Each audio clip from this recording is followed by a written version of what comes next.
Developing today, Prince William has had enough. After weeks of growing reports that the heir to the throne is preparing to thrust Prince Harry and Meghan Markle out of the royal fold for good. So, it's happened. After years of polite palace silence, carefully worded PR statements, and the royal motto of never complain, never explain, Prince William seems to have finally had enough. And not just a little, I need a break kind of enough. We're talking scorched earth. You're dead to me levels of finality here. This week's revolting slut drop, moon bump, twerking hospital video, however you want to call it, seems to be the final straw for the Prince of Wales. And what's so great about William's annoyance is that he's starting to go public. As this headline in The Sun asked, who could he mean? William joked that families can be a mixed bag. Some of them might not want to see you much. This was when he was visiting soldiers at an army airfield this week. And this was an unprompted comment from Prince William. He asked a group if their family are okay and if they see them enough before quipping, some of them might not want to see you that much. It's a mixed bag sometimes.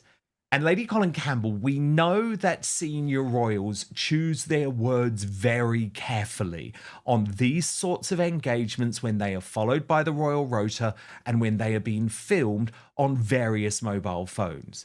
So I don't think this was a throwaway line from Prince William. He was making, in my view, a clear reference to the ongoing and likely now permanent estrangement from Prince Harry and Meghan Markle. What are you hearing about where Prince William stands on all of this? Gan, I can only say some of what I've been hearing. I'm afraid I can't say all. So I will limit myself to some of what I know is okay to say. He's disgusted. He never wants to have anything to do with his brother or sister-in-law ever again. He feels it's high time that they and their antics were exposed. And he is eager to have the whole mess brought to a conclusion so that it can then be cleaned up. Now, remember, William and Catherine are both very sound, sane, sensible people. They've never done drugs. They're not drug-addled. They're not raw-chaw, low-down, boogie yaga, as they would say in Jamaica. Which means the lowest of the low in terms of conduct. And, you know, they now, let's stick to William. He now, I am made to understand, feels that the situation is beyond redemption. There is never going to be any possibility of a reconciliation with Meghan ever, and that even if she and Harry should end up parting ways, he has so I'm trying to grope for an acceptable word. Oh, I won't grope, I'll just pussyfoot around it. He thinks that Harry is never going to be able to be reincorporated into the fold, and that Harry has so damaged himself in terms of his credibility and respectability that there is no way back for him ever as an acknowledged, fully paid up member of the royal family. And down the line, should something, but this becomes supposition, and I don't think I'll go into this supposition, but the reality is it's at an end. The whole thing is at an end. William has accepted the fact that I am told that not only should Harry get his comeuppance, but that he will be delighted that to see when Harry and Meghan get their comeuppance, because that only at that point will they cease to continue to do the damage to the royal family and its reputation that they are doing. Yep. According to the latest bombshell commentary, mostly driven by Lady Colin Campbell, never one to sugarcoat, Prince William has now reached a point of no return with Harry and Meghan. It's not about diplomacy anymore. It's about damage control, dignity, and frankly, disgust. And what tipped him over the edge? Very true. Sorry, go on. No, you come on. No, you go on. Well, I was just going to say, the thing that's so interesting about this Lady C is that it's come at a time when William's confidence is so clearly building. And I think that's one of the reasons why we're hearing so much more briefing from William's side, because obviously he had the most atrocious year. He was absolutely distraught, trying to balance the children, helping Catherine when she was undergoing her treatment for cancer. She's bounced back. And while obviously things are still incredibly tough for his father, he is coming to... It's a difficult thing, isn't it, when you think about mortality and your parents? But I guess what I'm trying to say is he's had a little bit more time to adjust. And he feels much more confident now that these are decisions that he will soon be having to make. Well, these are decisions that that the possibilities of circumstance have forced him to confront. And whether it is in 3 years or 7 years or 10 years, it's going to, or let's be generous, even 15 years. The fact of the matter is he has confronted the reality. It's in every relationship there comes a point where you confront the reality. For instance, if you're married and you discover that your husband is cheating on you, or that he might want to leave you, or that he's not in love with you anymore and is looking elsewhere, that's a decisive moment. And Williams had the decisive moment, not only in terms of having to confront Catherine's mortality, but his father's mortality, and what he will have to do, whether it is sooner or later, is beside the point. He is a very responsible, sensible, down-to-earth person. And I understand how he thinks, because I think like that as well.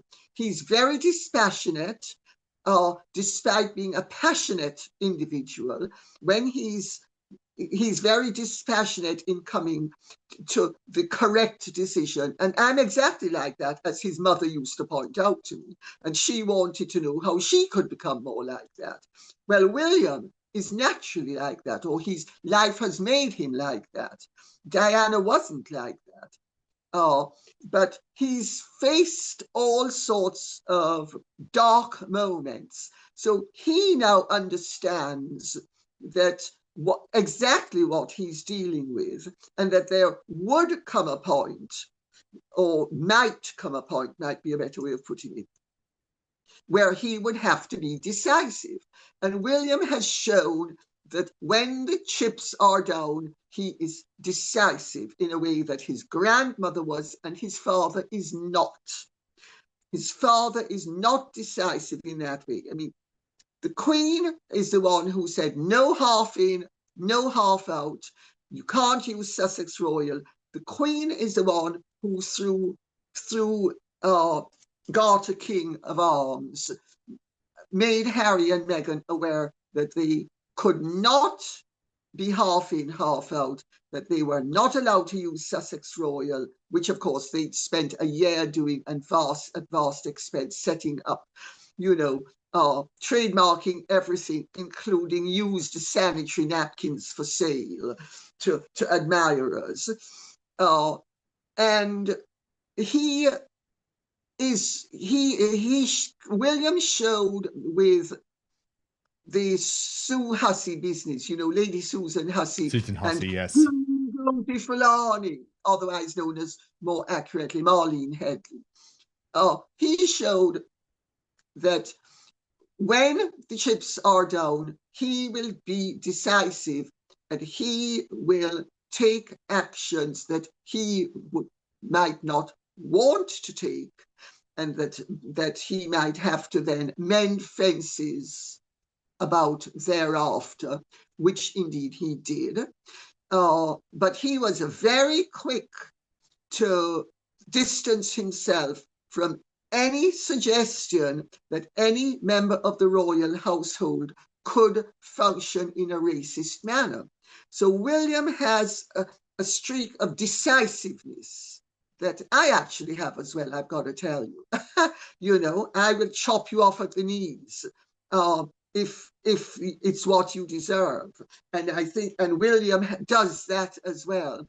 And so he is in the situation now where he is, I understand, mightily fed up with the ongoing drip and the escalation from Meghan Markle and Harry going along with it. And so the whole matter has become untenable. And let us see what is going to happen, because I am not going to say more than this now, beyond the fact that I know that there are things happening behind the scenes that have been happening for a while, but that have coalesced recently in a far more decisive way, so that the coalition has brought a hardening, which will hopefully result in certain decisive actions being taken. But we also need to understand that the Harry and Meghan situation is so gross and so grotesque that what the public pays for, some of their demands are not going to be easily satisfied. Strip them of their titles is the knee-jerk response by most people. That's not that easily done, but there are other things that are more easily done. And I know some of them are in the process of, let's put it this way, the water's on the boil. This isn't just a family fight anymore. It's a full-blown fracture between two royal generations. William has made his choice, and it looks like he's not looking back. He's facing the future head-on with a renewed sense of authority and responsibility. He's decisive, he's strategic, and for the first time, he's starting to show the world exactly how he feels. Good, because it needs to be. It needs to be. Lady C, I had to ask, because it was completely overshadowed by the moon bump twerking video, but I had to ask about what you're hearing in regards to As Ever. Because after this extraordinary podcast with Tina Knowles, Beyonce's mum, where she basically tore to pieces Meghan Markle's whole business strategy and this ludicrous thing about stocking a tiny amount of the scam jam and it then all selling out, and Meghan saying, oh, there's not going to be any new product until next year, there was this bizarre reversal where she then the next day posted on her Instagram story that indeed new stock is coming very soon. I mean, the strategy is all over the place. Do you have any idea what she is trying to achieve here? Well, my understanding is that Netflix, which was partnering her, was not prepared to put in any significant sum of money to create the produce that would be required to be put in stock to fulfill the orders. That's why things were sold out in 45 minutes. And that tells me that the quantities were in the upper hundreds or low thousands, when had there been any confidence that there would be demand, they would have been in the tens of thousands for each item, and up to maybe 100,000. But there was that, so the Netflix had also done its research and understood that there was no demand for any of this. So they were not going to invest. Harry and Meghan don't have the money to buy in stock, and so that a fulfillment house would be able to fulfill the orders. So there was that.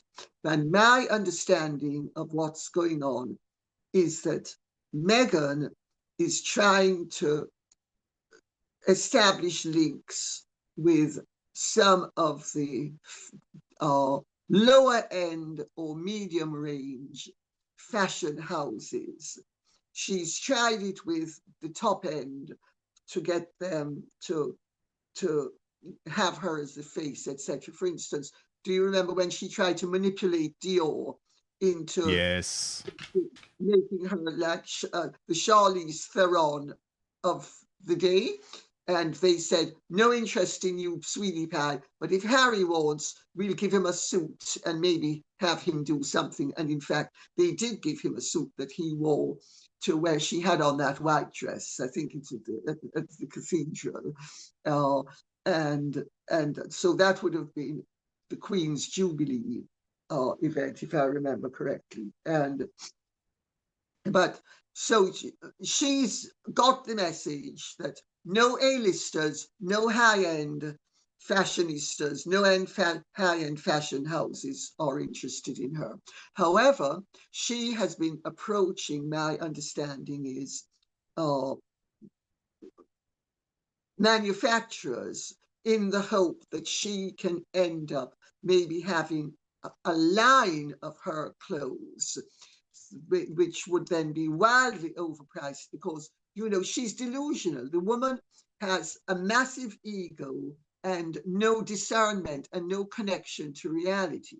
So my reading and understanding of what's going on is that, say, she's approaching some, I want to keep it vague, Dan, to not nail it down too much, because I don't want my sources to be of course, but I understand what you're saying. She's okay. It's a desperate attempt to get. I don't think it's going to work. I agree, but she's looking for, say, you know, some house in China that's going to produce $27.99 dresses that she's going to try to sell for $999. Of course, it's not going to happen. No, I mean, she might.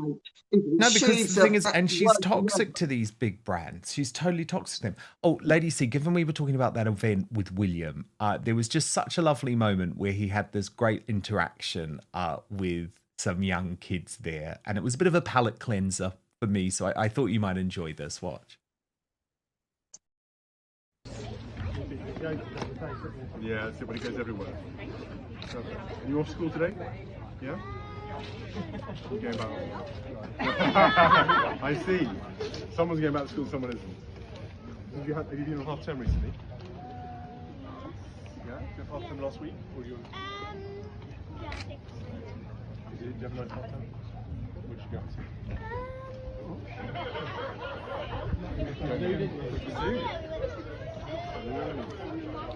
Cinema? Oh, it's very good. Why do you know about that? What did you see in the cinema? You saw a polar bear? No, I was about to say, that would be impressive, you saw a polar bear there. he saw sea lions, he saw a meerkat, Just so sweet, isn't it? He's becoming so good with the public, Lady C. So what comes next? Well, Lady C hints that some actions are already underway. Titles? Not so easy to remove. Legally, it's a minefield. But public distancing, quiet removal from royal plans, reallocation of duties and honors, all very much possible. According to her, the water's on the boil.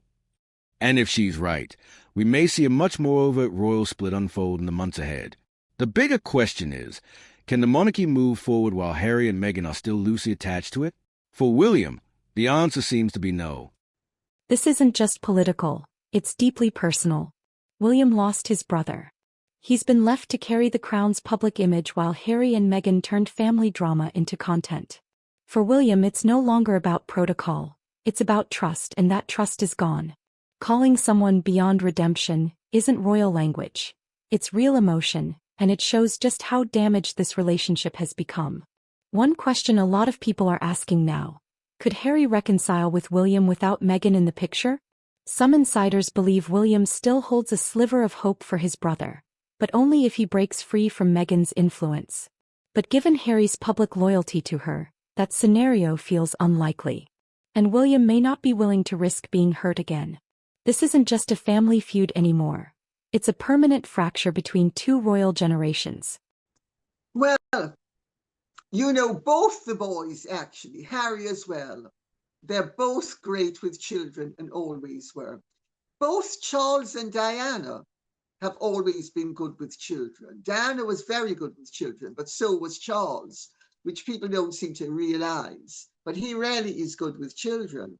And so William and Harry have both inherited both their parents' touch with children. But also William is very natural and down to earth. And Harry, to give him his due, when he's not around Meghan, and the personality that he was schooled to project is also very personable. I mean, Harry, by and large, is not, he goes along with what Meghan does, but he's not, by and large, a monster the way Meghan is a monster. He makes himself monstrous by being collusive and by being supportive, and he's certainly turned out to be an ingrate and treacherous, and that he will do pretty much anything to keep in with her. And so I'm not trying to cut him any slack, but so much as just make the point that both those boys, now actually quickly approaching middle-aged men, are really good with children, and they both like children. William likes children, but William is a lot more reserved than Harry was. William he's got great dignity, and he's very intelligent, and he also has an awareness of his position and what he wants to do with his position. I don't necessarily agree with all of his takes on things, for instance, climate change. I don't think that I totally agree with some of what he says there, but I fully understand that he approaches things from a very humane, responsible point of view and wants to do good for the world. And he also has And whether you agree with him or not, you can't deny that something has fundamentally changed. This isn't about protocol anymore. It's personal, painful, and permanent. As Lady C puts it, when the chips are down, William doesn't flinch. He acts. And if he's acting now, that means the palace drama is far from over. So, what do you think? Is William right to finally cut them off? Is there any hope for Harry without Meghan? Or has Meghan already burned the last bridge? Drop your thoughts in the comments. Hit like if you believe in accountability. And subscribe for more fearless royal commentary. Because this saga, it's just getting started.